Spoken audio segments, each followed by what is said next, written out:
Hello everyone, আসসালামু আলাইকুম। কেমন আছেন সবাই? আশা করি অনেক ভালো আছেন। তো এখানে দেখেন আমি একটা প্লাস্টিকের কৌটার মধ্যে মেহেদি গুঁড়া, মেথি গুঁড়া, শিকাকাই গুঁড়া, রিঠা গুঁড়া, আমলা গুঁড়া, আমি এই গুঁড়াগুলো অনলাইন থেকে কিনে নিয়েছি। এগুলো অনেক ভালো, আমি আরও একবার ইউজ করেছি তাই আমি আবারও নিয়েছি।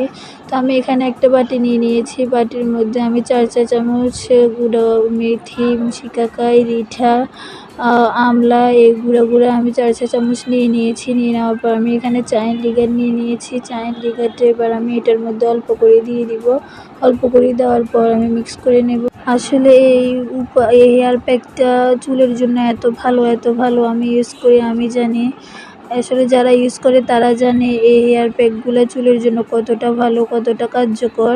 তো এই যে দেখেন আমি মিক্স করে নিয়েছি, হয় নাই, তাই আমি আরও একটু বেশি করে আমি চায়ের লিকারটা দিয়ে দিলাম।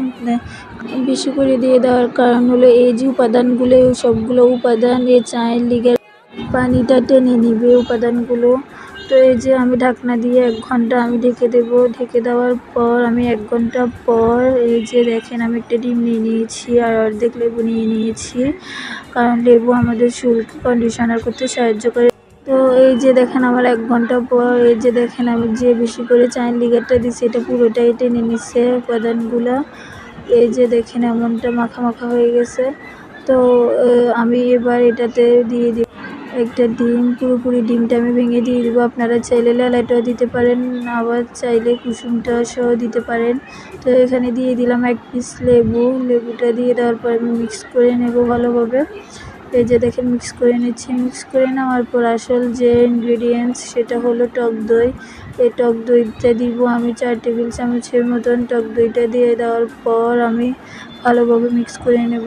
আসলে এটা আমাদের চুল পড়া কমায়, নতুন চুল গজাতে সাহায্য করে, চুলের গোড়া শক্ত করে, চুলকে সফট সিল্ক করে।